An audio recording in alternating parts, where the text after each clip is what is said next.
mga loads, mga masters, pag-usapan natin kung bakit hindi mo kailangan i-perfect ang first personal appearance video mo sa content.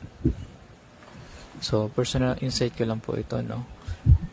When the time na mag-manifested yung dreams or nag-succeed ka sa pagiging content creator, yan yung mga treasurable moments na masarap i-look back or balik-balikan. Halimbawa, yung una, nahiya kang magsalita sa video, nahiya kang mag-video personally. Tapos, next problem mo dyan is sa editing, how you improve your video presentation. So, yun. So, unti-unti, nakikita mo yung progress mo na unti-unti nagagawa mo siya at na-improve mo siya. So, yun. Tapos,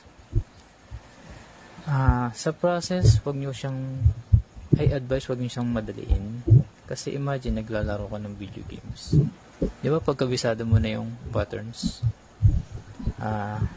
nawawalan ng thrill. Tapos, pag natapos mo na, ayun, boring na. So, ayun. I hope na may napulot po kayong insight na pwede nyo rin po maging personal insight sa sariling buhay nyo. So, paano? Yun lamang po. Ciao, bye!